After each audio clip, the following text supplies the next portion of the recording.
Welcome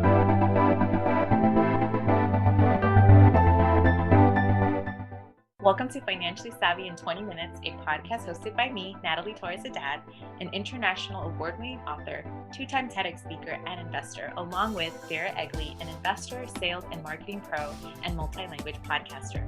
We will share the tips and tricks from interviews with self-made entrepreneurs, leaders, and those who have attained financial freedom while learning financial literacy in multiple languages. Hello, welcome back.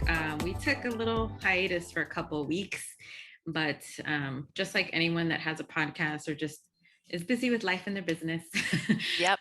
Things come up, and Vera and I have been extremely busy. We're like, you know what, we're just going to have to postpone releasing a couple episodes. So forgive us for not the consistency of it, but it's okay. We have some really good episodes coming up. But first off, Vera, we just celebrated Halloween. So Yay. Is that something you guys normally do too? Well, I used to celebrate it myself hardcore when I was single. And then I got married, and my husband, who is Swiss, doesn't celebrate Halloween. In Switzerland, like the expats will celebrate it. But now that he lives in the United States, he's just like, what is the obsession? And how much money do you guys spend on all these decorations and these elaborate costumes? And it just made me laugh because we actually didn't put anything up on our house for Halloween. And I just wore like kitten little, I don't know, diadema headband. Little headband ears, yeah. I went Spanish on it already, diadema. And that's about it. But because, I mean, I think if I was still single, I would probably go to a friend's house and have gone and celebrated, but not this year. It was low key. Yeah, ours is low key. We had a birthday party this year, but it's exactly when you have like the reason to be out and about. Mm-hmm. So even him and I, we've always been DIYs. We love doing your own costume, creative, anything that's like most likely you're not gonna see. His was every year he does something weird. He did once a kissing booth when we were in college. He was single, which is hilarious. I like. So by the end of the night, we're like 25 cents for a kiss.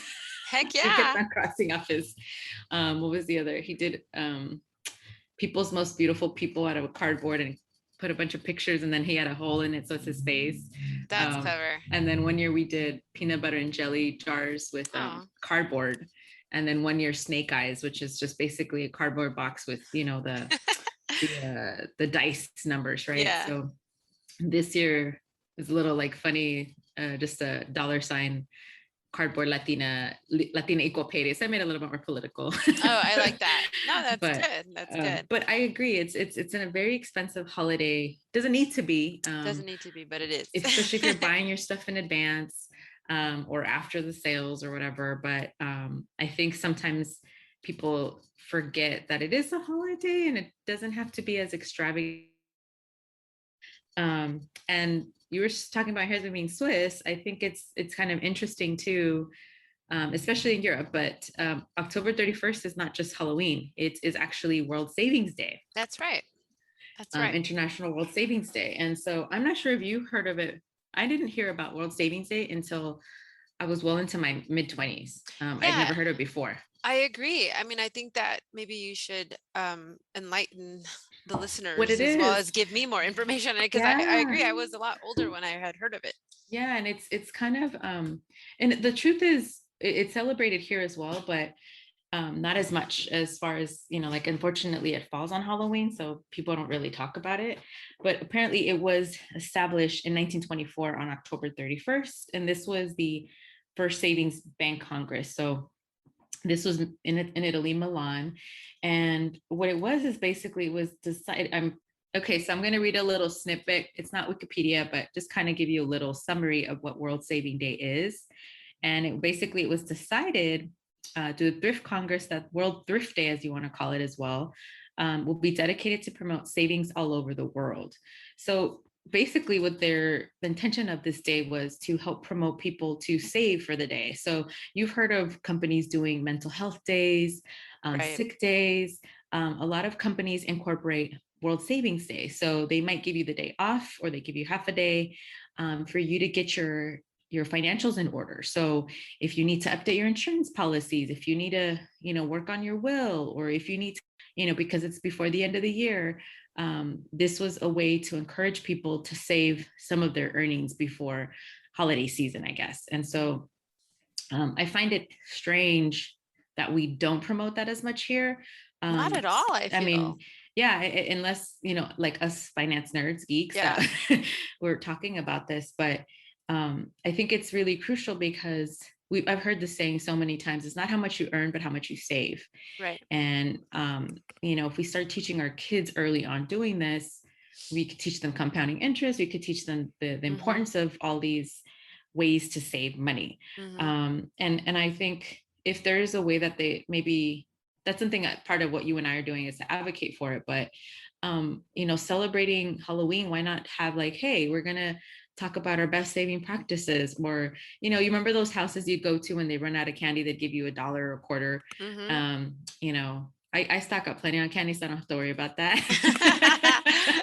I don't think we've ever gotten down to like, oh, we're going to start giving dollars now. But, that's something to think about. It's like, okay, maybe I can give them a little few nuggets for like, hey, put this in your little bank account for kids.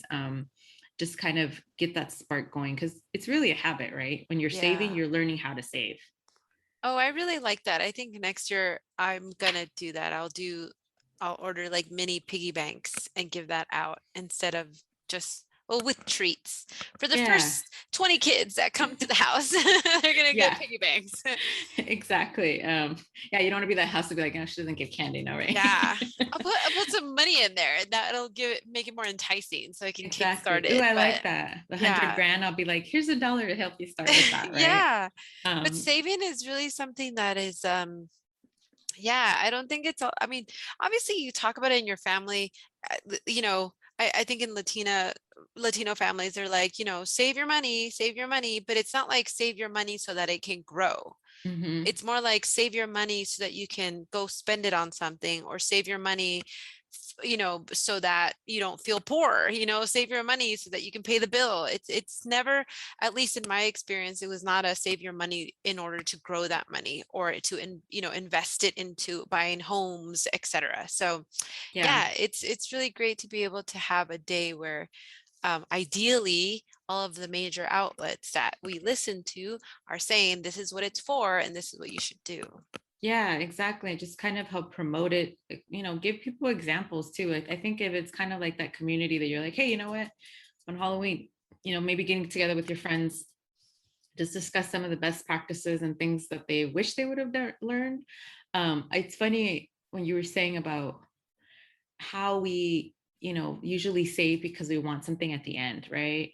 I still remember the book, The Richest Man in Babylon, the first time I read it. And if you haven't read the book, but it's, the concept is teaching through savings how compounding interest can make you wealthy in the long term.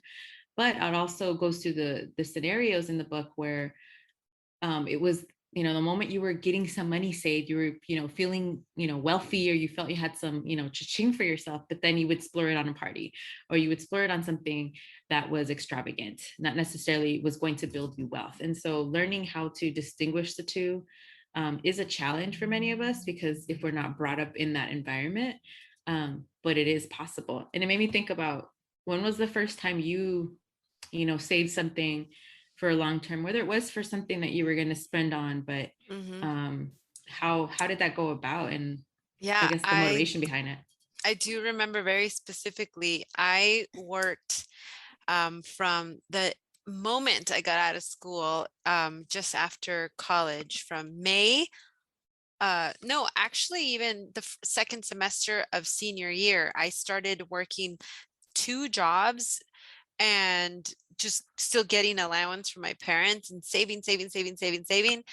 And I even got myself a credit card with a decent limit, not too crazy, because I wanted to do a backpacking trip. I wanted to go to the World Cup in 2006. I was fresh out of college. I'm like, if I'm going to do this, I need to save up money now so that I can get tickets and think about all the stuff they have to do. And sure enough, I did it. And I got to tell you, in retrospect, I mean, I wish I had at least saved 50% of that and invested it, because I'm like, damn it. But I went all out. Like, I have zero regrets. And I'm not saying that you should do this, but I do have zero regrets because I had the time of my life, but I could have had the time of my life with 50% invested in something else. So keep that in mind. Save all the money, go on your big trip. It was backpacking. I was on a budget anyway, but I know that had I been savvier, I would have, put that money towards something that now, years later, probably would have been enough to, put a deposit on a house or a multi-unit or something, so it is what it is, but I did have a good time.